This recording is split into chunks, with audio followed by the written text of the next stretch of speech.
Boa noite, nós vamos fazer a defesa do nosso TCC, que é um RP que foi desenvolvido para ser aderido pai do Eduardo Sacolin. O nome da empresa é ProMig, que inspirou o nome do nosso TCC, que é ProRP.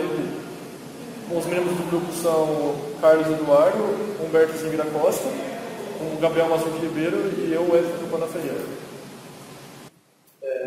Bom, nosso cliente de cadeira é ProMig, tem algumas deficiências dos processos. Um deles é o armazenamento de arquivos. Como eles armazenavam tudo no papel, acabava sendo um processo meio lento. E esse tempo que eles levavam para armazenar os arquivos no papel acabava gerando um custo de mão de obra. Então, nosso sistema, nessa parte, acabou reduzindo o custo que eles tinham, acelerando os processos. Bom, o objetivo do nosso software é fazer com que o nosso cliente tenha uma agilidade maior nos seus processos. Processos que antes eram muito demorados, você tinha que ir no arquivo morto da empresa, procurar entre diversas caixas com documentos antigos, de anos anteriores. Agora você consegue simplesmente fazer uma busca no banco de dados e ele retorna imediatamente a pesquisa que você fez. Ele consegue devolver imediatamente o documento especificado. Existem muitas empresas no Brasil e no mundo afora que acabam olhando a TI como um gasto ou um custo, sendo que na verdade é um investimento. Você não recebe diretamente como um lucro, mas sim como uma economia muito grande de dinheiro. Por quê? Processos que antes eram muito demorados, que o funcionário demorava o dia inteiro para fazer, agora eles conseguem fazer muito menos tempo. Isso gera uma economia muito grande para a empresa. A metodologia que a gente escolheu para o projeto foi a Iconics. Ela é uma metodologia que não é tão complexa como o RUP, mas ela tem a mesma simplicidade que o XP.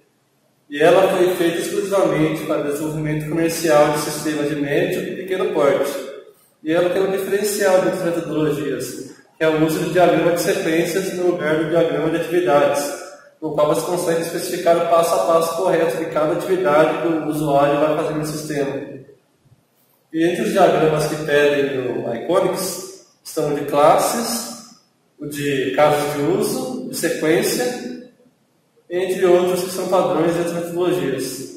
O de atividades você pode usar também, só que como um complemento, não como algo obrigatório. Bom, dos referenciais que a gente escolheu, a gente achou muito interessante a citação de Damas. Nele, ele cita o que é um programa na verdade. É nada mais que uma sequência organizada da sua lógica aplicada para resolver tal problema. E o nosso software é nada mais que isso. A gente encontrou o problema, que era a falta de agilidade nos processos, e a gente está colocando o nosso software para fazer com que esses processos se tornem mais rápidos. E para isso, a gente está aplicando o nosso conhecimento e nossa lógica para criar um software que consiga satisfazer o cliente. Outra citação muito interessante é a citação de Silva, porque ele explica melhor o que é a OML. A OML é nada mais que uma linguagem que você não programa. Você simplesmente mostra o que é seu software através de diagramas. Você consegue mostrar isso para o seu cliente, mesmo ele não entendendo de linguagem de programação. Porque os diagramas de OML, por exemplo, o caso de uso, exemplifica as funções do seu sistema. O de atividades ou de sequência, que é o nosso caso, que utiliza Iconics, ele mostra quais são os passo a passo para você conseguir fazer tal ação, como, por exemplo, cadastrar, excluir, visualizar. E o diagrama de classe ele é mais utilizado para os desenvolvedores. Por quê? Ele consegue criar um único diagrama que mostra todo o seu sistema. Quais partes conversam com outras, quais dados eu vou salvar no meu banco.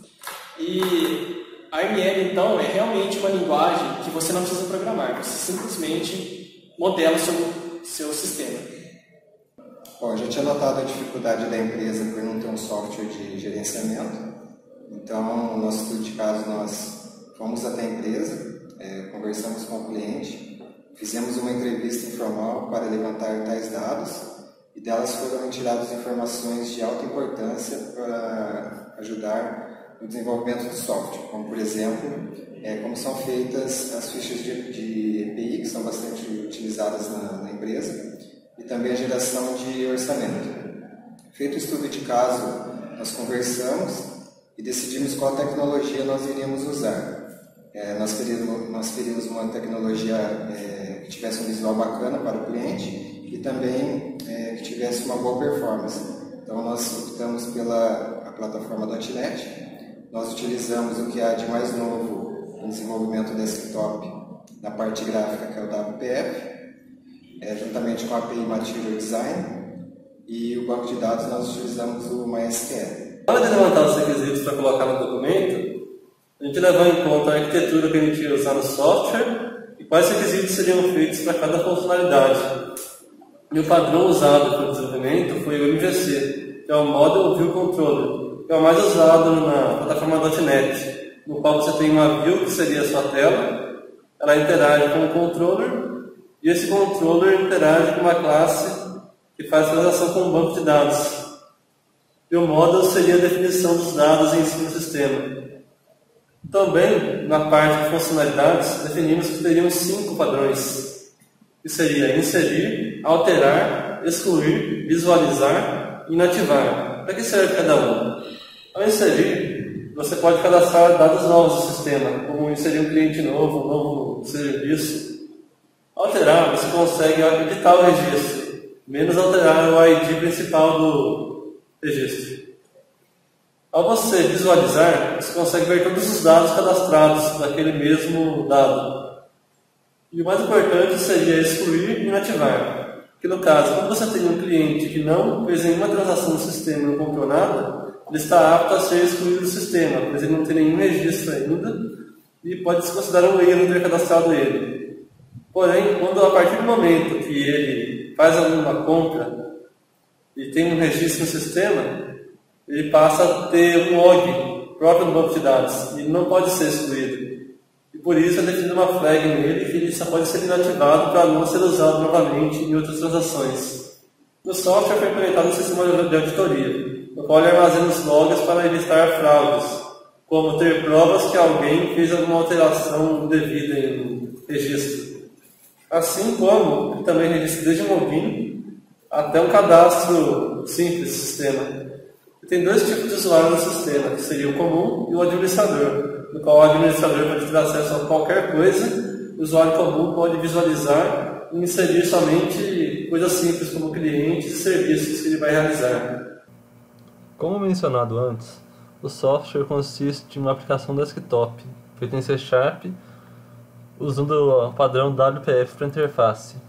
Ele é um sistema para a serralheria usar para controlar seus processos. Primeiramente, a gente tem a tela de login do sistema, no qual é o controle de acesso, que o usuário pode se autenticar. No caso, se ele não sabe a senha da pessoa, ele não acessa o sistema. E ao entrar, normalmente ele tem essa interface que está carregando agora. Primeiro temos a tela inicial do sistema, no qual o usuário pode ver notícias puxadas direto de sites, notícias, segundo pedidos dele mesmo. Também mostra a conectividade com a internet do usuário. Mas por que ter isso no sistema? Por um simples motivo, pois muitos recursos do sistema, como o uso de mapas, requerem o uso de internet. Então, caso a internet não estiver ativada ou não estiver conectada, ele vai definir o que o sistema vai fazer, o trajeto alternativo, para não exibir mapas quando for pedido. Bom, vamos começar pela tela de clientes. Na tela de clientes, no lado direito, temos uma listagem. Essa listagem mostra todos os clientes cadastrados no sistema. No caso, temos somente ativos por pesquisas.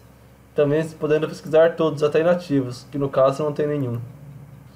Começando pelo mecanismo de pesquisa, nós temos 3 filtros, que é por nome, cidade e documento. E tudo real time. Por exemplo, se uma pessoa digita um nome, isso vai ser mostrado na pesquisa como resultado, todos com nomes semelhantes. Tanto para a cidade, se você pesquisar pelo nome da cidade. No caso vai aparecer os 3, pois os 3 são na mesma cidade. E para evitar erros do usuário, a interface é bem intuitiva. No exemplo de ao adicionar um usuário, todos os campos são automaticamente limpos e setados valores padrões, como ativo e que é uma pessoa física, que não vai ter CNPJ. Mas e se caso essa pessoa clicar em outro usuário a fim de induzir o erro de editar ao adicionar? Isso vai realmente bloquear de novo os campos e voltar para a tela de listagem de dados com edição. Para editar, basta selecionar algum e quando aparecer os dados do lado esquerdo, você edita ele aqui. Mas, vocês notaram, porque nessa tela em si não tem o recurso excluir, assim como em outras telas foram pedidos excluir, pois um cliente não pode ser excluído do sistema devido às suas transações. O que você pode fazer é inativá-los. Você pode selecionar um cliente, editar ele e deixá-lo desativado. E ao desativar ele não vai aparecer mais a aba desativos. Se você quiser reativá-lo, você vai ter que pesquisá-lo pelo inativos, editá-lo novamente e reativá-lo.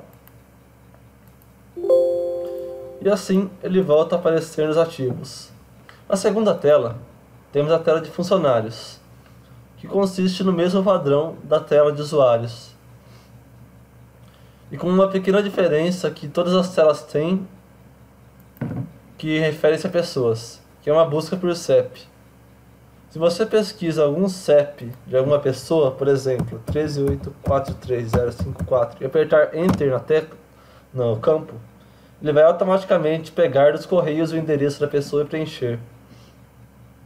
Tanto temos componentes como seletores de data. E sobre o resto dessa tela, consiste nas mesmas funcionalidades que tem em clientes, porém com funcionários.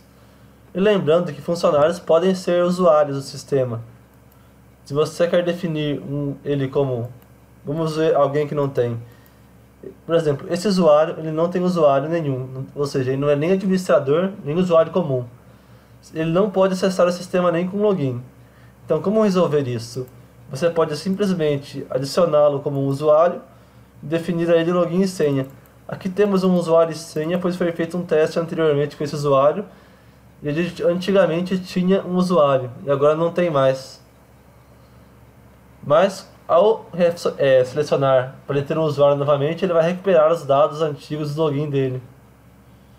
O próximo seria fornecedores, que consiste às vezes nas funcionalidades das outras telas. Essa não tem nada demais a mostrar, mas podemos mostrar um recurso a mais que não foi mostrado nos outros, que seria, ao selecionar um fornecedor e clicar nesse ícone de mapa, vai abrir uma janela mostrando a localização da pessoa no mapa, podendo assim facilitar a pessoa encontrar. Se a pessoa quiser imprimir esse mapa, ela basta gerar um arquivo PDF que ela vai imprimir esse arquivo. Isso pode demorar um pouco, mas em si o arquivo é gerado.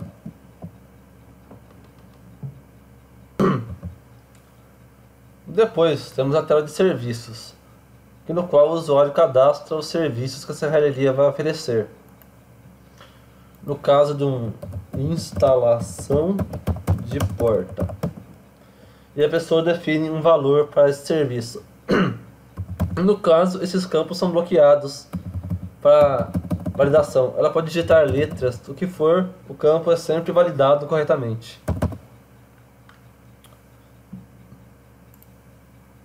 E aqui temos o nosso novo serviço instanciado, tendo pesquisa também nele somente pelo nome.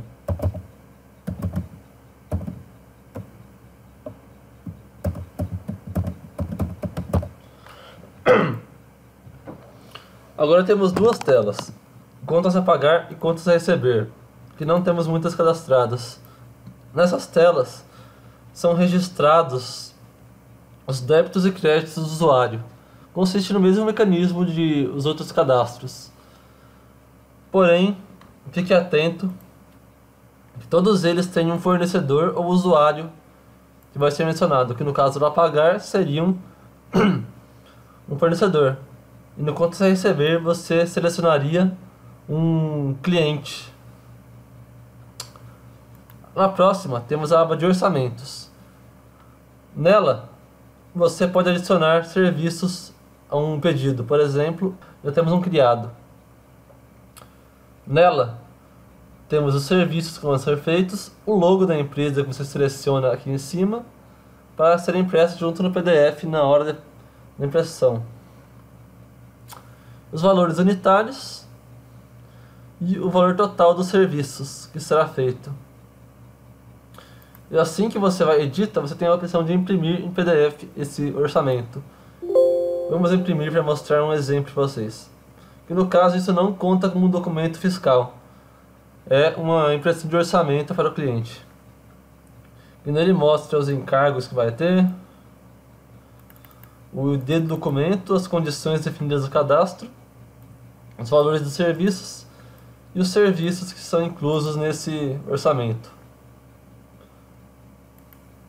E esse PDF também vai ser usado quando for gerado um pedido. Pois basicamente, pedidos no sistema consistem em transformar um orçamento feito anteriormente em um pedido. Você tem aqui o seu orçamento, no lado mostra os serviços que vão ser feitos neles.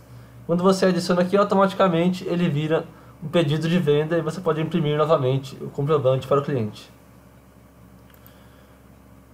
No sobre, essa é uma parte interessante. Aqui você define todos os dados da empresa. Mas por que definir isso? Pois esses dados definem aonde é a localização da empresa para se basear no uso dos mapas.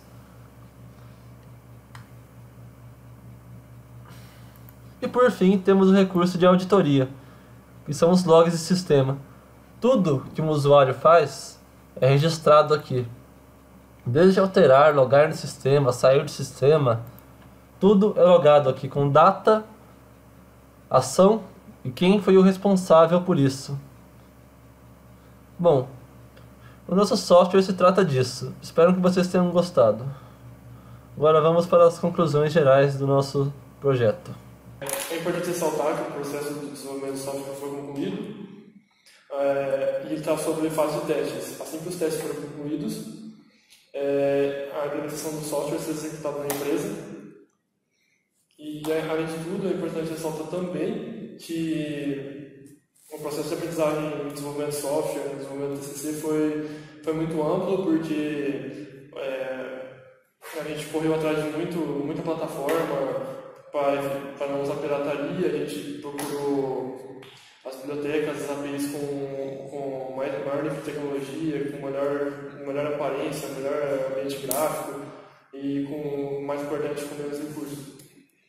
Bom, aos agradecimentos. A gente tem que agradecer primeiramente ao nosso cliente, a Serralheria Promig, por ter aceitado a nossa ideia e acreditado que a gente conseguiria sim desenvolver uma aplicação para eles, que poderia ajudar eles.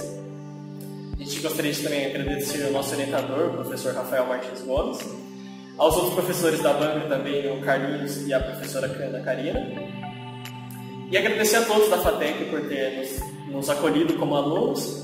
E esse é o nosso trabalho da defesa nosso TCC.